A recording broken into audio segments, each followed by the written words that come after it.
tumechua ya mbaya sana. Ndio bana vifu. Wanindi niwe wanindi kinako severa ngapolala. Wanindi niwe wanindi kinako severa ngapolala. Haya. Wasingishu hoye. Hebu punga mkono nijue kama tuko hai. Asante sana. Leo nimetumwa na Rais wa Jamhuri ya Kenya, Mheshimiwa William Samoei Ruto, tukiwa na wenzangu, ili nimwakilishe kwa siku hii ya muhimu sana katika taifa letu na ulimwengu kwa jumla. Kwa hivyo kitendo changu cha kwanza kitakuwa kusoma hotuba yake. Nikishamaliza kusoma hotuba yake, basi nitaongeza yangu. Sio ni sawa sawa? Asante sana. So let me start by conveying the message from His Excellency the President on this very important day. Good afternoon to you all. Every year, on the 24th of March, we join the rest of the world to commemorate World Tuberculosis Day, to raise awareness about the devastating health and socioeconomic consequences of TB, and step up our efforts to end the global TB epidemic. Tuberculosis is a serious and potentially fatal infectious disease that affects many people around the world, including Kenya. Globally, as you have heard from previous speakers, an estimated 10.6 million people fell ill with TB in 2021, an increase of 4.5% from 10.1 million in 2020, reversing years of a slow decline. The COVID-19 pandemic reversed progress made in the years up to 2019 and set global TB targets off track. The reductions in the reported number of people diagnosed with tuberculosis in 2020 and 2021 due to the pandemic suggest that the number of people with undiagnosed and untreated TB has grown. This has resulted in an increased number of TB deaths, community transmission of infection, and numbers of people developing tuberculosis. Ladies and gentlemen, the good news remains that TB is treatable and curable, and our champions proved it to us. With timely diagnosis and treatment, we can overcome it. Unfortunately, access to diagnosis and treatment is often limited, leaving many people without the care they need.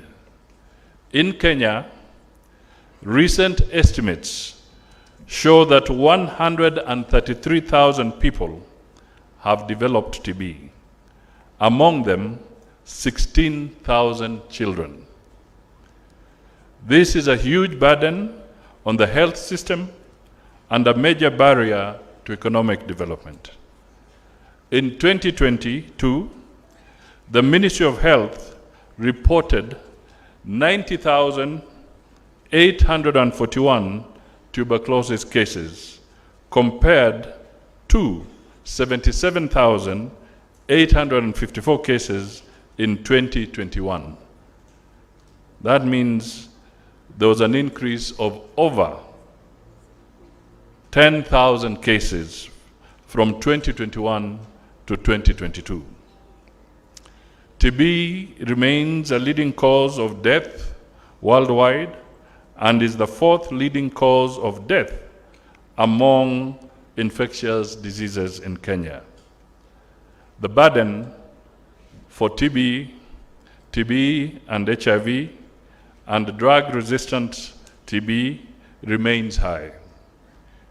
We have made progress towards reducing the tuberculosis burden in Kenya through robust multi-sectoral partnerships, increased domestic resource allocation for TB programming, rapid adaptation of innovations, and global WHO guidelines recommendations, expansion of TB diagnostic capacities, and improved integration of TB services into other programs, ensuring access to quality tuberculosis services for all.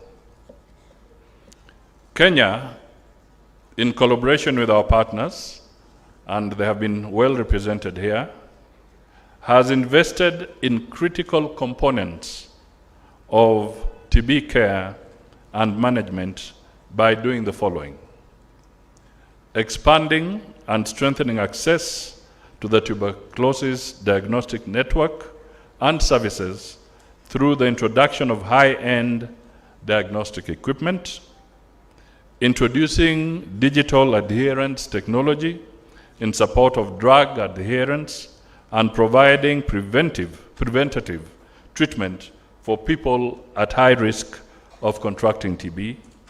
3, development and rollout and sustenance of awareness campaigns to create demand for TB services and treatment to completion. Equally, by strengthening the public and private mix. Also by offering free diagnosis, like today, and treatment to all TB clients, providing financial and technical support to healthcare providers, establishing a robust national TB surveillance system, strengthening infection control measures in health facilities, providing social protection to all drug-resistant TB patients by enrolling them for NHIF and providing them with monthly stipends. The theme for this year's World TB Day is an urgent call to action. Yes, we can end TB in Kenya. It is a call for unity of purpose, thought, and action. On behalf of the government of Kenya, let us all say, yes, we can end TB in Kenya. Hebu nisikie. Yes, we can end TB in Kenya. The implementation of the in-country multi-sectoral accountability framework for TB responses testifies to our commitment to this cause, in line with the 2018 United Nations High-Level Meeting on TB. Through the framework, we bring all stakeholders together to come up with innovative strategies that will help us meet our 2030 targets. We are grateful for the role community health workers, affected communities, civil societies, and donors play. The government will continue to strengthen our collaboration with all stakeholders. We will endeavor to break the barriers in human rights and issues related to stigma and discrimination. I strongly urge all of us to press on, particularly healthcare providers. Let us not relent because we can beat this disease. Yes, together we can end TB in Kenya. And I heard the governor say something here. pimwa TB, tibiwa, ishi poa, and thank you. Sasa, that was the President's statement. As you know, I cannot edit it, I cannot deduct, and I cannot add. So from now onwards, what I speak is mine. Yake imewekwa, si namna hiyo. But let me say kwamba pahali yuko, aliniambia nije hapa, niwahakikishie kwamba ingawa yeye ni mkaaji wa hapa, anasimama kama kiongozi wa taifa, akisema kwamba tupambane na magonjwa zote, lakini leo tulenge sana yale amesema kuhusu ugonjwa wa tuberculosis. Nikitoka hapa, pahali yuko, nitamwambia nimefikisha ujumbe, na watu wa Uasin Gishu walikuwa wamemngojea sana, lakini atakuja kwa sherehe nyingine. Governor Jonathan B. I almost used the other name, but I must be formal today. Governor Sang, CS Nakumicha, our partners, USAID, WHO, the members of parliament here, Muli and Omboko, who sits on the speakers panel, all the leaders who are here. Let me just point out a few things. One, as we were sitting there, I wish to point out that the government has taken up the issue of the community workers and how they can be motivated to continue doing their work. I think we have about 90,000 community workers across the country, and I think from April, the government is making the necessary arrangements through the budgetary process so that these workers can also draw a stipend that will support them. I do not want to pronounce a figure at this stage, but we are on track. I also wish to confirm that His Excellency the President has also instructed the CS for Health and the Ministry to start thinking about the Uasin Gishu facility that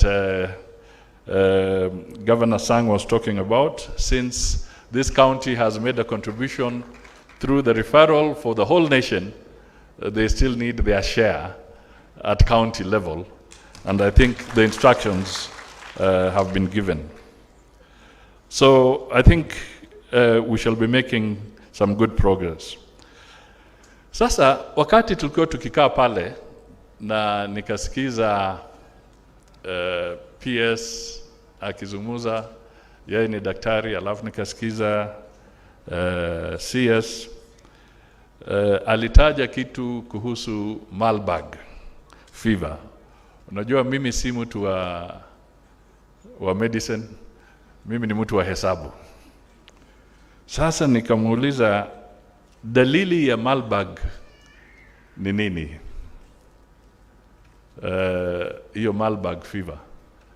Kwa sababu sasa saa zingine if we want to start at the family level, si hata familia, mwenye familia anaanza kuona kuna dalili ambayo si mzuri, si ndio? Sasa daktari amenieleza kwamba hiyo kitu inaitwa Marburg fever. Dalili inaanza kuonekana wakati mtu anaanza kuona katika kila shimo katika mwili yake damu inaanza kutoka, na unasikia baridi, unajisikia uko na hali ambayo sio ya kawaida. Akasema hiyo sasa, ukiona mtu ambaye yuko na mambo kama yale, basi labda hiyo kitu imefika, hiyo Marburg. Alafu nikamwambia dada yangu CS, juzi bila kutoboa siri za baraza la mawaziri,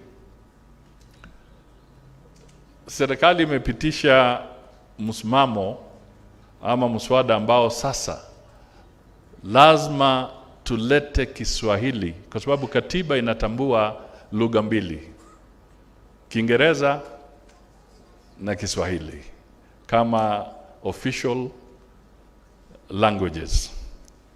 Sasa amri imetoka kwamba ni lazima sasa tuingize Kiswahili kwa mainstream sawa sawa,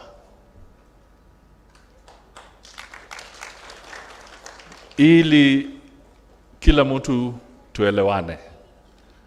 Kwa hivyo itabidi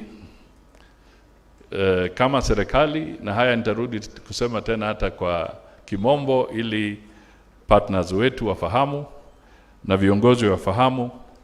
Nilikuwa nauliza, ukienda kwa hospitali na madaktari mko hapa, mnatupatia kile kitu kinaitwa prescription. Yani wanakuandikia dawa. Je, hii prescription inaweza kuwa kwa Kiswahili pia?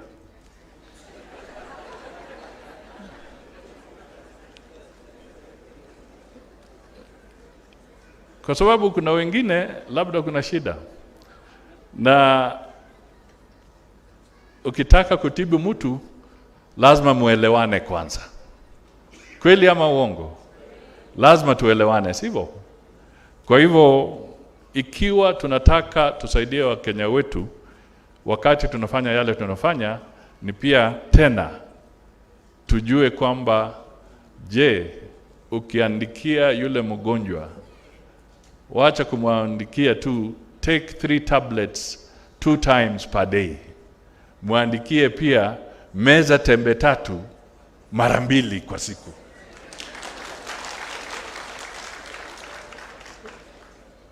Ili watu waanze kuelewa. Na ningependa hata tuende zaidi kama taifa, na wadhamini wetu tukifanya kazi pamoja tutasaidiana.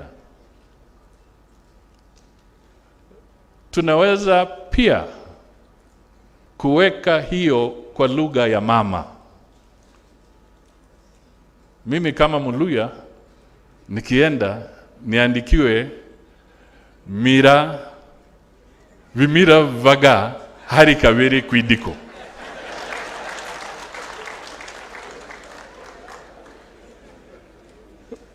Governor, hebu njoo hapa uniambie kwa kilugha,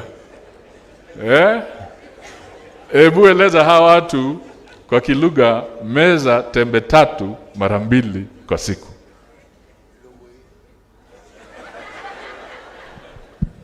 Lowe kercheju somo kwa nyilaeng eng betut amu koroitabe ngweny kanamen.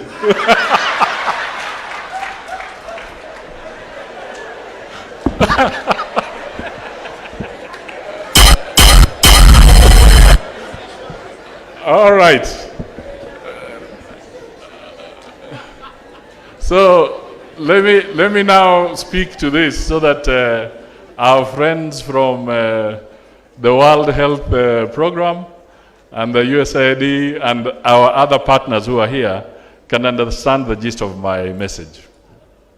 I was saying that our constitution recognizes 2 official languages, English and Kiswahili. And recently, the government made a very firm decision that we now want to also mainstream Kiswahili into all our processes. And the medical field is particularly essential so that we can communicate with the people if we want to achieve universal health care. In Parliament, for instance, there are already standing orders that have been translated into Kiswahili, so they can engage and operate in Kiswahili.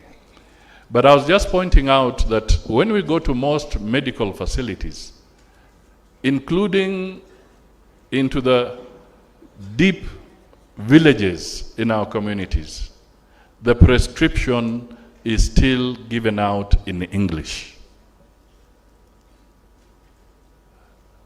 The fastest road to curing people is to communicate fast. So the message we are saying that with the partnership that we have, we should now also have a program where you can support us fully in these campaigns so that medical prescriptions can go in Kiswahili and if necessary can go in our diverse mother tongues so that we can communicate easily with the people, particularly in the rural areas. And I gave the example of me speaking my mother tongue and Governor Jonathan B. speaking his mother tongue, and what we can do if, in the world of medicine, if we can actually make that something that we can pursue more aggressively than we may have done it before. It would be very helpful in making sure that we can fight and the various challenges that come with the lack of good health. So those were my remarks. I will not want to say any more. I think I've said enough.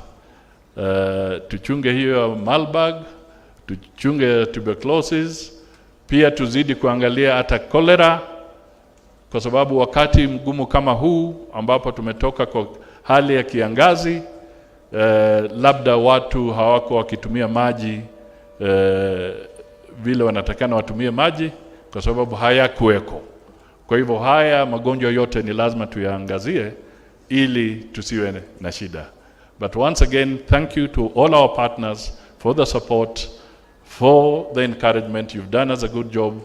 And I also want to thank Nakumicha and your team in the Ministry of Health, PS, for the good work you are doing to make sure that we are able to see the next day when we are in good health. God bless you all. Thank you so much for having us here. The two governors, asanteni sana. And when we finish, I have now a message to deliver to my boss, His Excellency the President. God bless you all and thank you.